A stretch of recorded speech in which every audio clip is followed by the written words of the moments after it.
Apostasia é um pecado que a pessoa comete. É aquele que conheceu a palavra de Deus, professou a palavra de Deus, foi contado entre pessoas salvas e depois ele deixou de frequentar as reuniões e não somente isso. Agora ele abraçou uma fé diferente e ele nega aquela fé que ele tinha anteriormente. E isso é ser um apóstata. Recentemente eu estive com um irmão que ele desviou. E ele já não mais frequenta as reuniões. Mas ele ama o Senhor Jesus e ele sabe que aquela doutrina que ele abraçou anteriormente é verdade. E ele não negou nenhuma das verdades que ele creu. Agora, o apóstata é diferente. Ele se afasta, mas ele nega aquilo que ele acreditou e ele nega a salvação em Cristo e ele abraça outra doutrina, nega a pessoa do Senhor Jesus. Isso é ser um apóstata. Há alguns textos que trazem o termo apostasia nas Escrituras. Entre eles tem um de 2 Tessalonicenses 2:3, que é: não deixem que ninguém os engane de modo algum. Antes, daquele dia virá a apostasia, e então será revelado o homem do pecado, o filho da perdição. Então esse texto aqui está tratando sobre a tribulação, mas há um outro texto também, 1 Timóteo 4:1. O Espírito diz claramente que nos últimos tempos alguns apostatarão da fé, ou abandonarão a fé, e seguirão a espíritos enganadores e doutrinas de demônios. Então, através desses textos, as pessoas que não creem que a salvação ela é permanente, ela é eterna, ou seja, uma vez salvo, sempre salvo. É muito comum essas pessoas se utilizarem desses textos, né, que a gente acabou de ler aqui, e que essas pessoas apóstatas eram pessoas salvas, porque a pessoa ela era salva, que creu em Cristo, foi chamado de crente, abandonou essa crença e agora não crê mais em Jesus Cristo. É uma pessoa apóstata, ou seja, ela rejeitou a fé, ela abandonou a fé. Logo, se ela abandonou a fé, ela deixou de ser salva. Mas nós entendemos aqui, e nos estudos passados, nos programas passados, nós utilizamos dessa mesma linha de raciocínio. Quem abandonou, quem rejeitou, quem deixou de crer, foram pessoas que realmente foram iluminadas, entenderam sobre a graça da salvação, entenderam que Jesus Cristo salva de forma gratuita, mas abandonaram essa fé. Isso não quer dizer que é uma prova cabal de que todas as pessoas foram salvas. Então, um apóstata, ele creu em algo, depois ele deixou de crer. Isso não quer dizer que ele se tornou um salvo de fato. O Espírito Santo foi introduzido dentro da pessoa. Depois ele deixou de crer por algum motivo, né? Aí Deus retirou o Espírito Santo dele. Isso não faz nem muito sentido. A apostasia, no caso, é uma pessoa que creu, depois deixou de crer. Isso não é uma prova cabal de que ela foi a pessoa salva. O texto que nós vamos usar para descrever, porque esse texto descreve o que é uma apostasia, se encontra na carta aos Hebreus, no capítulo 6, versículo 4 até o versículo 8, que diz assim: é impossível, pois, aqueles que uma vez foram iluminados e provaram o dom celestial e se tornaram participantes do Espírito Santo e provaram a boa palavra de Deus e os poderes do mundo vindouro e caíram, sim, é impossível outra vez renová-los para o arrependimento, visto que de novo estão crucificando para si mesmos os filhos de Deus e expondo-o à ignomia. Porque a terra que absorve a chuva que frequentemente cai sobre ela e produz erva útil para aqueles por quem também é cultivada, recebe bênção da parte de Deus. Mas se produz espinhos e abrolhos, é rejeitada, e perto está da maldição, e o seu fim é ser queimado. Então esse texto é o texto que descreve a atitude de uma pessoa apóstata. Agora, é um texto de difícil interpretação. Para nós entendermos o que o escritor aos Hebreus está querendo dizer aqui nesta passagem das Escrituras, é necessário entendermos o contexto e por que esta carta aqui foi escrita. Rapidamente nós vamos procurar resumir o que estava acontecendo. A palavra Hebreus é o mesmo que judeu. Então, os judeus também são chamados de hebreus, é outro nome para os judeus. E esta igreja aqui dos hebreus, né, era uma igreja composta por judeus, pessoas que vieram do judaísmo, que outrora seguiam as religiões ali judaicas, farisaísmo e também os saduceus, e que sacrificavam no templo. Essas pessoas se converteram e agora estão seguindo a pessoa do Senhor Jesus Cristo. E o que está acontecendo ali é que, tendo os judeus percebido que estavam perdendo algumas pessoas para o cristianismo, então eles passaram a fazer algumas acusações contra o cristianismo, no intuito de seduzir pessoas para voltarem ao judaísmo. E quais foram essas acusações? Eles diziam aos cristãos: que revelação vocês têm? Nós, judeus, Deus falou a nós muitas vezes e de muitas maneiras. E vocês? Qual é a revelação que vocês possuem? Também diziam a eles o seguinte: nós temos Moisés. E Moisés foi o grande homem de Deus do Velho Testamento. Moisés que deu a lei e que orientou o povo até aqui. E nós somos discípulos de Moisés. Quem vocês têm? E mais, nós temos sacerdotes. Os nossos sacerdotes são descendentes de Arão e oficiam no templo ali, e são comprovados que tem a sua genealogia ali que retrocede até Arão. E também nós temos o templo, que é magnífico, um templo belo que é capaz de admirar os povos mais poderosos da terra. Nós temos o templo, nós oferecemos sacrifícios. E vocês cristãos se reúnem em casas. O que vocês têm? Então, diante dessas acusações, o que acontece? Toda igreja, dentro de toda igreja, existe os genuinamente salvos, existe aqueles que estão ouvindo a palavra de Deus, estão próximos da salvação, e existem aqueles que foram batizados, existem aqueles que ali estão e são contados entre os cristãos, que estão até em comunhão e têm até serviço na igreja, mas nunca foram salvos verdadeiramente. Diante de tudo isso aí, o que acontece? Alguns voltaram para o judaísmo, porque a perseverança é uma característica do salvo, mas alguns voltaram para o judaísmo. Então, quando isso acontece, quando você está numa igreja e você vê que pessoas voltaram para a sua antiga religião e lá criticam aquilo que um dia eles disseram crer, as pessoas ficam abaladas. E diante das acusações dos judeus também, eles ficam preocupados, e o escritor dos Hebreus ele escreve para tranquilizar os cristãos.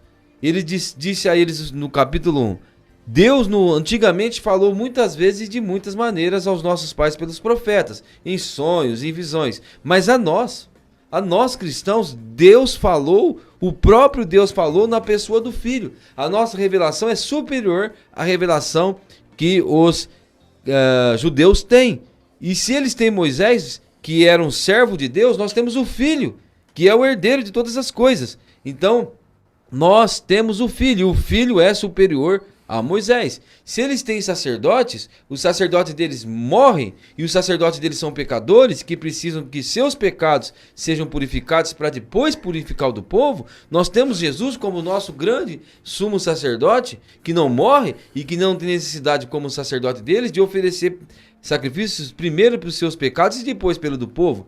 Se aqueles sacerdotes oferecem animais como sacrifício e o seu sangue como oferta pelo pecado, nós temos o sangue de Cristo que foi oferecido como oferta pelo nosso pecado. E se aqueles sacerdotes entram num templo magnífico, o Senhor Jesus entrou no mesmo céu, na habitação de Deus, e compareceu diante de Deus por nós. E se os judeus têm uma aliança com Deus, a nossa aliança é superior, baseada em superiores promessas. Portanto, ele deixa bem claro aos cristãos que o cristianismo é superior ao judaísmo. Então é nesse contexto que o escritor aos Hebreus ele escreve esta carta, procurando exortar aqueles que não são salvos, mas que estão ali próximo da salvação, para que eles se convertam e creiam em Cristo, procurando confortar os que verdadeiramente são salvos, mostrando que o cristianismo é superior e exortando muito aqueles que que não são salvos e que estão próximos a voltar ao judaísmo e negar o cristianismo. Bom, José Aldar, então é por isso que no capítulo 3, no verso 7, diz assim: assim, pois, como diz o Espírito Santo, hoje, se ouvirdes a sua voz, não endureçais o vosso coração, como foi na provocação no dia da tentação no deserto. E também no verso 15, enquanto se diz, hoje, se ouvirdes a sua voz, não endureçais o vosso coração, como foi na provocação. Então, uma condição, se ouvirdes a sua voz, não endureçais o vosso coração, como foi na provocação. E no 4:7 diz também o seguinte: de novo, determina certo dia, hoje, falando por Davi, muito tempo depois, segundo antes fora declarado, hoje, se ouvirdes a sua voz, não endureçais o vosso coração. Então é um clamor de Deus, um pedido para que quando ouvirdes a voz de Deus, eles não devem negar esse chamado, eles devem aceitar esse chamado. Exatamente, eles não devem resistir a esse chamado de Deus. Por isso o escritor aos Hebreus ele está preocupado com aqueles que ouviram a palavra de Deus e ainda não foram salvos. Ele está muito preocupado porque qual é o caminho natural dessas pessoas?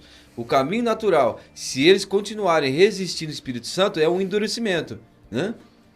Pelo fato de ele ter exortado eles tantas vezes para não endurecer o seu coração, mostra que eles estão sendo tomados por uma surdez progressiva que pode levá-los à apostasia. Então existe o grupo que já apostatou, voltou para o judaísmo e negou o cristianismo. Existe o grupo dos verdadeiramente salvos, mas existe o grupo que está ouvindo a palavra de Deus, mas ainda não se converteu. E o escritor fala, não resistais e não endureçais o vosso coração. Ele havia exortado também no capítulo 2 da seguinte forma: por esta razão, estou lendo o capítulo 2 de Hebreus, versículo 1, importa que nos apeguemos com mais firmeza às verdades ouvidas, para que jamais delas nos desviemos. Se, pois, se tornou firme a palavra falada por anjos, toda transgressão ou desobediência recebeu justo castigo, como escaparemos nós se negligenciarmos tão grande salvação, a qual, tendo sido anunciada inicialmente pelo Senhor, foi-nos depois confirmada pelos que a ouviram. Veja que ele está preocupadíssimo, dizendo, se apegue com firmeza ao que você está ouvindo. Quando você estiver ouvindo alguém pregar, seja de qual forma que for, seu pai falando, o pastor da sua igreja falando, o pregador da sua igreja falando, você deve prestar atenção porque é palavra de Deus para você. Porque muita gente não será salva por negligência.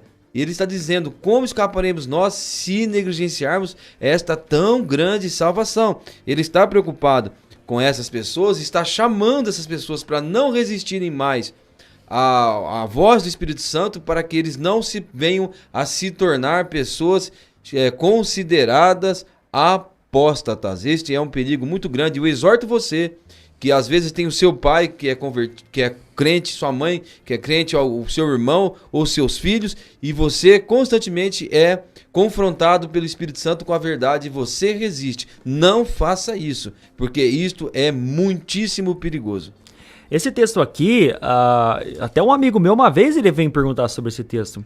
Ele diz o seguinte: ora, Rafael, mas aqui, essas pessoas, eles foram iluminados, eles provaram o dom celestial, tornaram-se participantes do Espírito Santo, experimentaram a bondade da palavra de Deus e os poderes da era que há de vir, e caíram. É impossível que sejam reconduzidos ao arrependimento, pois para si mesmos estão crucificando de novo o Filho de Deus, sujeitando-o à desonra pública. Então, na ideia deles, como eles acreditam que se perde a salvação, e eles usam os apóstatas ou a apostasia para provar que se perde a salvação. Então ele alegou isso. Essas pessoas foram iluminadas, provaram o dom celestial, tornaram-se participantes do Espírito Santo, experimentaram a bondade da palavra de Deus e os poderes da era que há de vir. Então, segundo o que eles acreditam, é que essas pessoas foram salvas sim. Eles não foram simplesmente pessoas que introduziram no meio cristão acreditaram na salvação de Cristo, mas não foram salvos. Na ideia deles, essas pessoas foram salvas sim. E é claro que eu dei a resposta, mas eu gostaria de saber a sua ideia. O que você pensa sobre isso? Dá para uma pessoa ser iluminada pelo Espírito Santo, provar o dom celestial sem ser salva? Pode, perfeitamente. Porque o que está querendo dizer aqui? Olha, diz, a primeira coisa que ele afirma é que essas pessoas uma vez foram iluminadas. Bom, o que é ser iluminado? Ser iluminado é você enxergar claramente como as coisas são. Então uma pessoa que não conhece o Evangelho, ele não é iluminado, porque ele não enxerga claramente como as coisas são. Mas aquele que foi iluminado, ele viu que ele é um pecador culpado, perdido, e que as suas obras são trapo da imundícia e nunca jamais poderão salvá-los. Então ele se vê na grande necessidade de um Salvador. Se não houver um Salvador para mim, eu estou perdido, porque não tenho capacidade de me salvar. Isso é ser iluminado. E mais, ele conhece a graça do nosso Senhor Jesus, que veio a este mundo e se entregou por nós. Ele sabe que Jesus morreu, que o sangue do Senhor Jesus é o preço da nossa redenção. Então essa pessoa, ela está iluminada, pois ela sabe de todas essas verdades. Portanto, ser iluminado não quer dizer que é salvo. E existe muita gente nessa situação. Se você conversar com ele, ele diz: eu sei exatamente quem eu sou diante de Deus, eu sei exatamente o que eu preciso fazer para ser salvo, mas não é. Então, essa pessoa, ela é iluminada nesse sentido de conhecer a verdade. Inclusive, lá em Hebreus 10, 26, quando volta a tratar do apóstata, ele fala: se você permanecer no pecado voluntariamente depois de ter chegado ao que forma? Ao pleno conhecimento da verdade. Não é o que está escrito aí?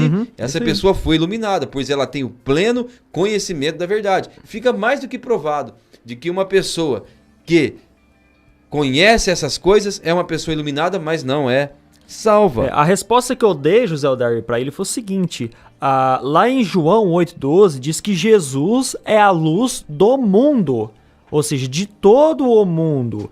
Quem está na luz, que é Cristo, pode alcançar a salvação. Mas nós vemos que mesmo ele sendo a luz do mundo, não é todo mundo que vai ser salvo. Porque não é todo mundo que foi salvo de fato. São pessoas que professaram às vezes a fé em Cristo, mas não foram salvos. Por isso que lá em Mateus 7, 21, 22, 23, lá fala assim que muitos naquele dia hão de dizer: Senhor, porventura nós não temos profetizado em teu nome, não temos expelido demônios, etc e tal. Aí Cristo vai falar o seguinte: apartai-vos de mim, eu não vos conheci. Claro que ele conheceu, mas não conheceu com o Filho. Então aquelas pessoas estavam com a luz, ou seja, com a palavra de Deus, com a verdade, com a iluminação de Cristo, mas mesmo assim elas não foram salvas. Então, Jesus Cristo é a luz do mundo. O mundo pode ser iluminado por Cristo, mas não são todas as pessoas iluminadas por Cristo que vão ser salvas, que vão realmente aplicar a salvação em si. Agora, provar o dom celestial, e dom aí está no sentido de um presente, não é mesmo? Um presente de Deus. Qualquer pessoa pode provar esse presente de Deus simplesmente entendendo a salvação. A salvação não é de graça? Não é uma salvação por graça? Não é o presente de Deus para a humanidade? Não é pela graça, sois salvos mediante a fé? Isso não vem de vós, mas é um dom de Deus.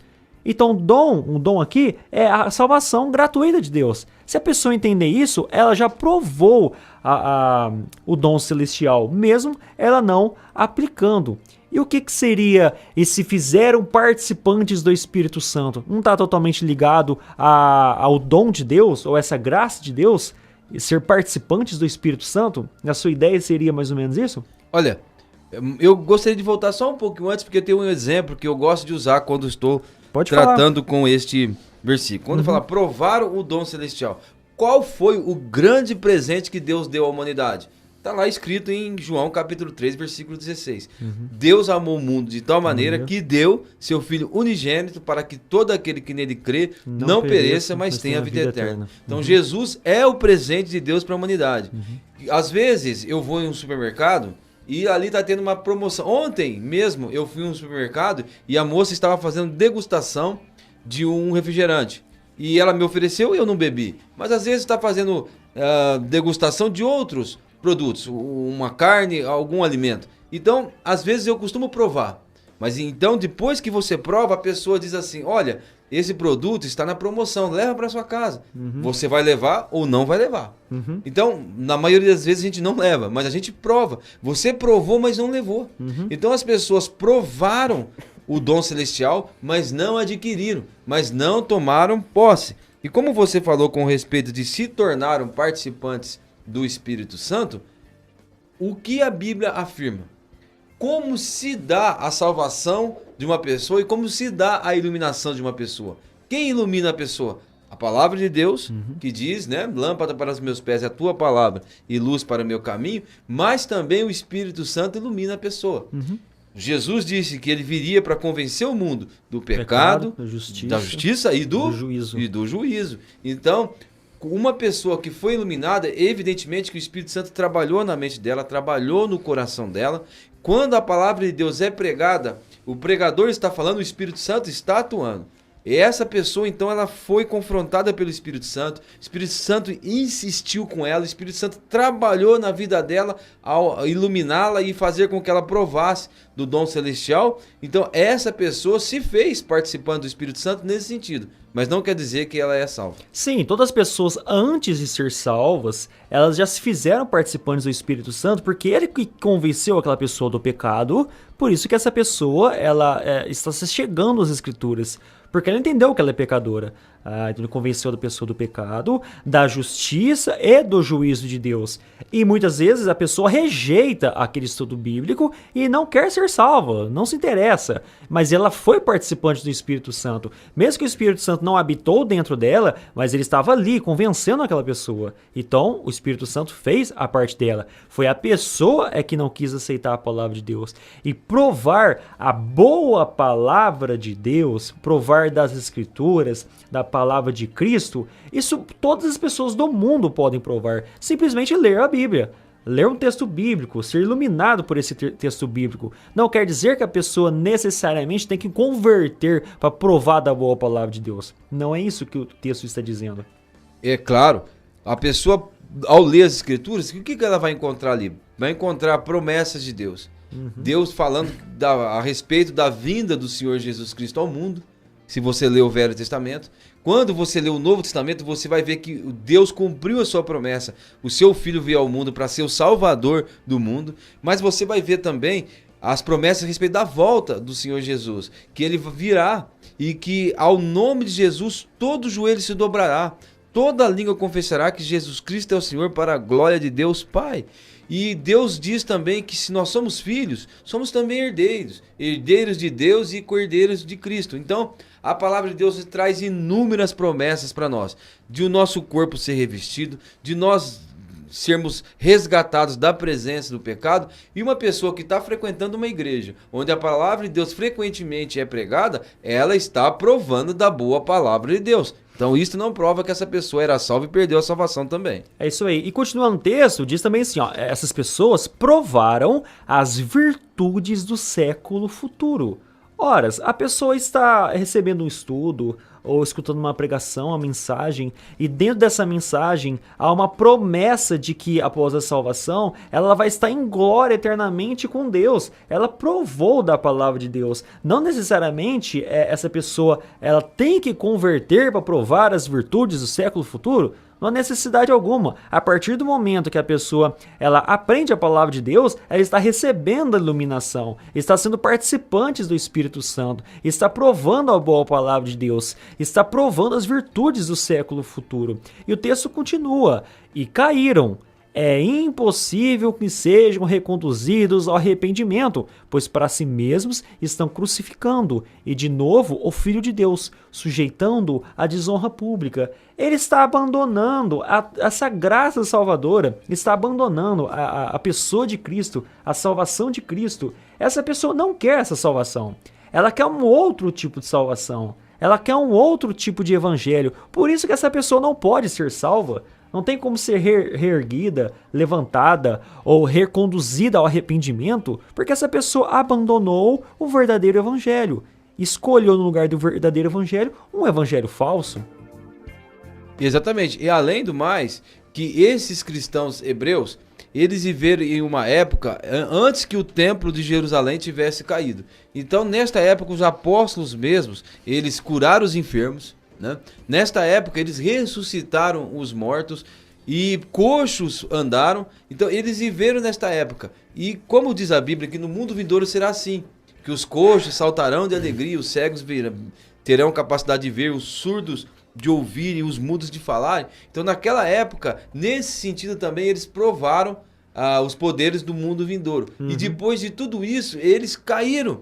Lá no capítulo 3 de Hebreus, o escritor aos Hebreus, usando como exemplo o que aconteceu no deserto, quando aquela geração duvidou de Deus e por isso andou 40 anos e não pôde entrar na terra prometida, ele está usando isso como exemplo daqueles que vão receber muitos privilégios da parte de Deus e não vão entrar na salvação. Ele diz aqui em Hebreus capítulo 3 e versículo 16: Ora, quais os que tendo ouvido se rebelaram? Não foram, de fato, todos os que saíram do Egito por intermédio de Moisés? E contra quem se indignou aqueles 40 anos? Não foi contra os que pecaram, cujos cadáveres caíram no deserto?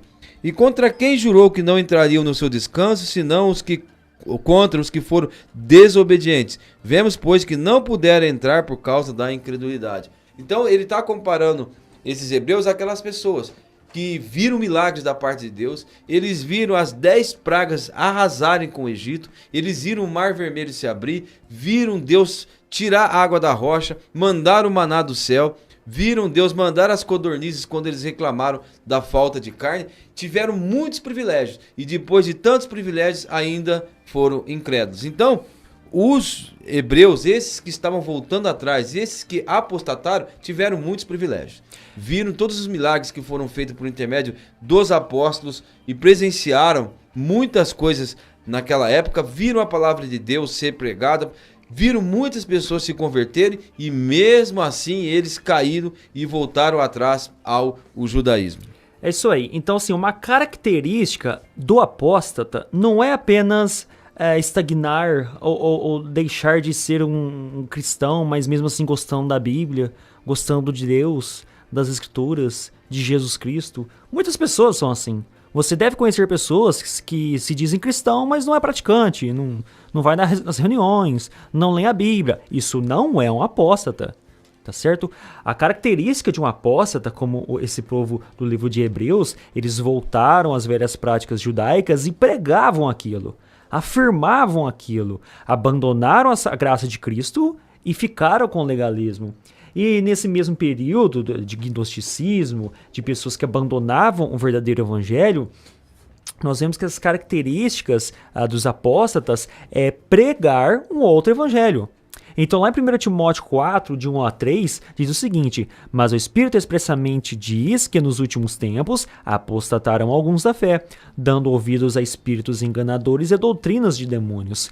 Aí continua: pela hipocrisia dos homens que falam mentiras, tendo cauterizado a sua própria consciência, proibido o casamento, ordenado a abstinência dos alimentos que Deus criou para os fiéis e para os que conhecem a verdade, a fim de usarem deles com ações de graças.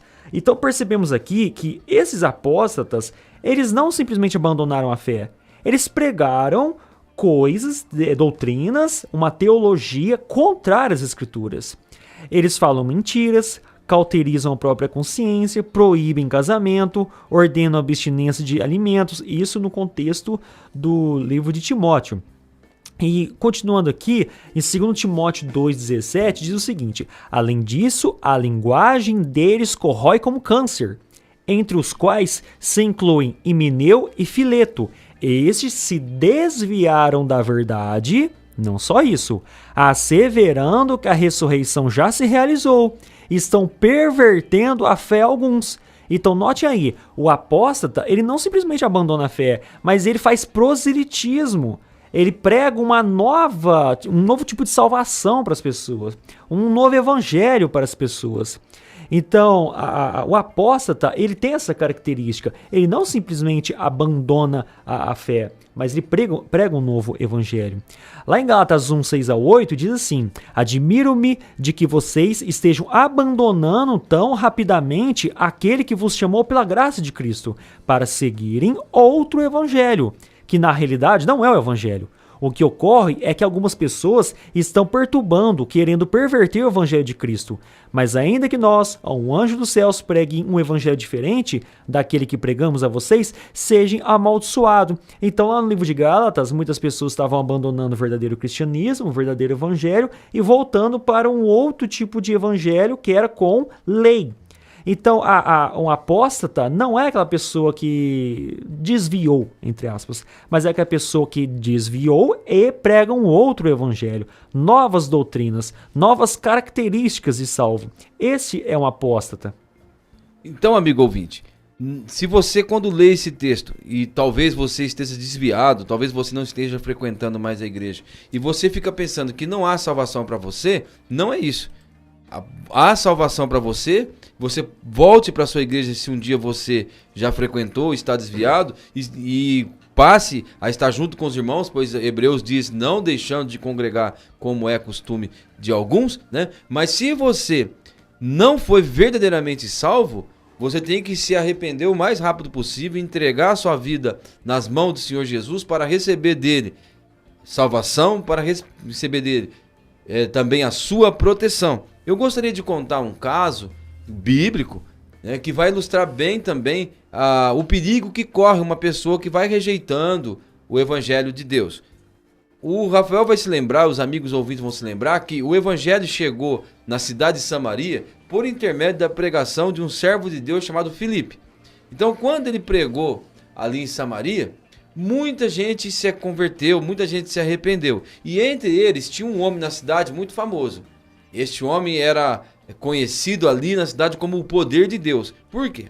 Porque há muito tempo já ele ficava iludindo aquelas pessoas com artes mágicas. E pelo fato de ele praticar mágica, todo mundo, do menor até o maior, recorria a ele e chamava ele o poder de Deus. Mas quando Filipe chegou lá pregando o evangelho, diz Atos capítulo 8, versículo 13 o seguinte: o próprio Simão abraçou a fé e, tendo sido batizado, acompanhava Filipe, observando extasiado os sinais e grandes milagres praticados. Veja a situação de Simão. Simão abraçou a fé, foi batizado e ficava perplexo e extasiado com os sinais que Filipe fazia. E ele passou a seguir Filipe por um tempo, até que os apóstolos ouviram a notícia que Samaria havia recebido a palavra de Deus e foram lá ver o que estava acontecendo. Quando eles chegaram lá e viram que o evangelho havia revolucionado a cidade, eles perceberam que o Espírito Santo não havia descido sobre os samaritanos.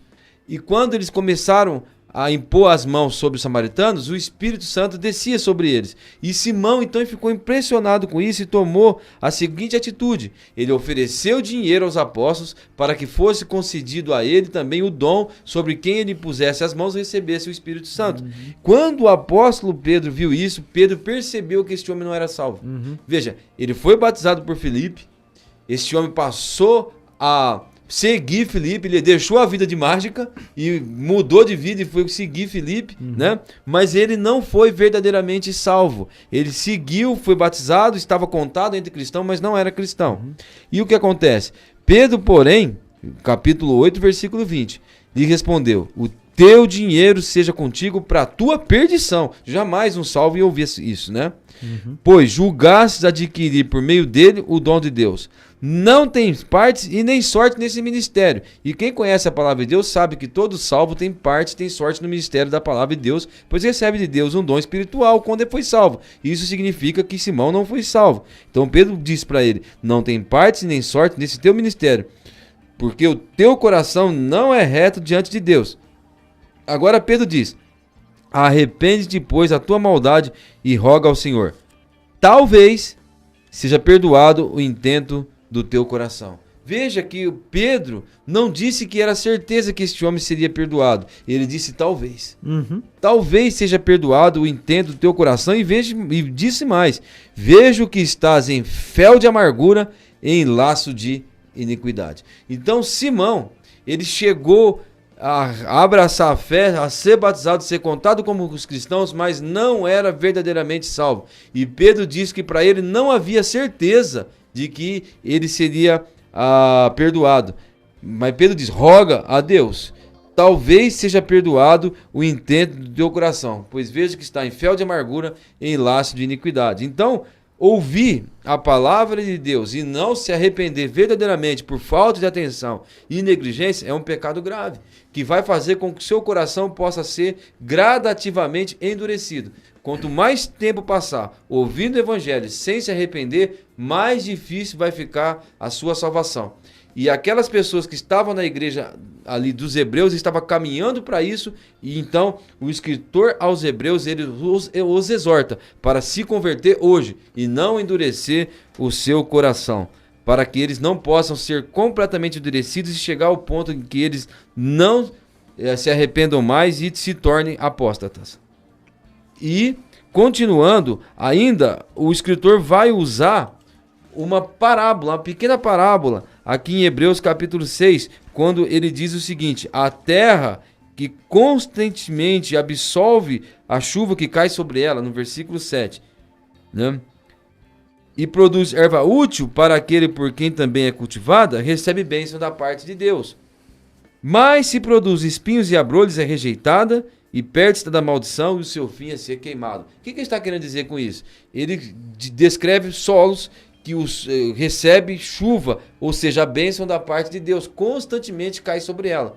O que pode produzir no coração humano a palavra de Deus? Pode produzir salvação, pode produzir fruto, e aí ela vai ser louvada por aquele por quem é cultivada. Mas se ela produz espinhos e abrolhos, perto está da maldição, e o seu fim é ser queimado. Então, o apóstata, diz aqui, é impossível renová-los outra vez para o arrependimento. O apóstata não tem mais possibilidade de arrependimento. E para ilustrar isso que o escritor diz aqui nessa pequena parábola da chuva que cai sobre a terra, no livro de Ruth tem um acontecimento. Quando Noemi resolve voltar para sua terra e as suas duas noras, Ruth e Orfa, começam a segui-la, chega um momento que nós vamos chamar de um momento da decisão. Neste momento, Noemi disse para elas: voltem para o seu povo, voltem para o seu Deus. O que acontece? Elas se abraçam, elas choram. E Orfa ouviu as mesmas coisas que Ruth ouviu. E as decisões foram diferentes. Orfa voltou para o seu povo, para o seu Deus, para a perdição. Enquanto Ruth decidiu diferentemente. Ela foi para Israel e disse: o teu Deus será o meu Deus, o teu povo será o meu povo. Faça-me o Senhor outra coisa que não seja a morte, faça-me o Senhor o bem que lhe aprouver, se outra coisa que não for a morte me separar de ti. Duas decisões absolutamente diferentes. Uma foi salva, a outra não foi. Uma voltou para o paganismo, tendo recebido a mesma bênção da parte de Deus, tendo sido confrontado com a palavra de Deus, decisões diferentes e eternidades diferentes. É isso aí, então a gente percebe que a apostasia não é simplesmente abandono da fé, é rejeitar a graça salvadora, colocar um outro tipo de salvação em cima disso, rejeitar a pessoa de Cristo. Aí sim nós estamos enquadrados em uma apostasia. Agora você estagnar, deixar de congregar, mas você conhece a pessoa de Cristo, conhece a Bíblia, conhece as Escrituras, mas não tem ânimo para ir nas reuniões, ler as Escrituras, ou talvez orar. Você não é um apóstata. Você não é um apóstata. Um apóstata rejeita a graça salvadora.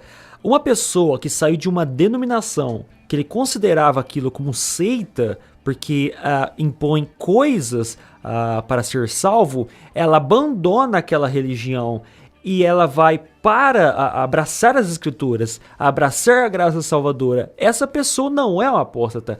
Antes ela poderia ser chamada de apóstata, mas quando ela abraça a graça salvadora, abraça a pessoa de Cristo, entende que somente Cristo salva, somente Ele é um Salvador, essa pessoa, ela está no caminho correto. A pessoa que está em casa sem congregar, ela não é uma apóstata. A partir do momento que você rejeita Cristo, você é um apóstata. E agora eu quero fazer uma pergunta para o José Aldair. Você acredita, José Aldair, que está totalmente ligado a blasfemar contra o Espírito Santo desse assunto de apostasia que nós estamos falando? Porque aparentemente a apostasia não há perdão porque a pessoa rejeitou a Cristo. E a blasfêmia contra o Espírito Santo é o único pecado sem perdão, porque aparentemente a pessoa também está rejeitando a pessoa de Cristo. Tem ligação essas duas coisas, blasfêmia contra o Espírito Santo, com a apostasia? Olha, existem duas formas que eu conheço de interpretar o que seria o pecado contra o Espírito Santo. A primeira delas é que lá no Evangelho de Marcos, o texto que diz que os escribas, os fariseus, os judeus blasfemaram contra o Espírito Santo, diz claramente o seguinte: isto porque dizia tem Beelzebu. Então alguns entendem que o pecado de blasfêmia contra o Espírito Santo é um pecado de você atribuir a Satanás as obras do Espírito Santo. Existe essa interpretação. Mas também existe a interpretação do fato que os fariseus ouviram a palavra de Deus, eles eram os primeiros que estavam próximos em todas as reuniões em que havia multidão, os fariseus estavam ali na frente, viam os milagres que Jesus fez, então, e o que Jesus fazia, então eles tiveram muita oportunidade. E o que aconteceu? Eles foram rejeitando, eles foram se endurecendo. Então, o Senhor Jesus, após os fariseus terem rejeitado, terem endurecido o seu coração, o que acontece? Ele começa no Evangelho de Mateus, a partir do capítulo 13, ele começa a falar por parábolas. E isso deixa os discípulos com a seguinte pergunta: Senhor, por que o Senhor fala por parábolas? Jesus cita Isaías, dizendo: eu estou falando por parábolas para que eles vendo não entendam, para que eles não se convertam, para que eles não sejam curados, para que eles não sejam salvos. Por quê? Porque ouviram de mau grado a palavra de Deus. Depois da blasfêmia contra o Espírito Santo, Jesus começa a falar por parábolas e diz que aqueles que ouviram de mau grado a sua palavra, ele não queria que eles fossem salvos. É claro isso ali no Evangelho de Mateus, no capítulo 13. Então, se a interpretação da blasfêmia contra o Espírito Santo é resistir o Espírito Santo por um tempo prolongado, então tem tudo a ver. Então essa segunda visão, ela está muito mais próxima da blasfêmia do Espírito Santo ser ligado com a apostasia, que é rejeitar o Espírito Santo, conhecer a verdade como os fariseus conheciam, examinando as Escrituras, porque o próprio Senhor Jesus Cristo disse: vocês ficam examinando as Escrituras, porque julgam ter nela a vida eterna, mas elas testificam de mim. Então chega o Messias e eles rejeitam o Messias. Então é onde o próprio Senhor Jesus Cristo, ele deixa de pregar de forma literal, começa a falar em parábolas, para que eles não entendam de fato, para que não convertam, de tanto que eles negaram o Jesus Cristo, né, como sendo o próprio Salvador. Então está bem mais alinhado aí a essas duas formas de divisão de pensamento. Suas considerações finais, porque a gente já estourou o nosso tempo. Eu gostaria de dizer que ambas as interpretações têm um consenso. O consenso é que a blasfêmia contra o Espírito Santo não é um pecado que possa ser cometido por um salvo. Então não fique preocupado se você é salvo, se você porventura tenha cometido esse pecado. Porque verdade. O salvo não comete esse pecado. Espero poder ter nesses estudos podido esclarecer algumas dúvidas e ter ajudado muitas pessoas. Oro por isso e que Deus abençoe sua vida.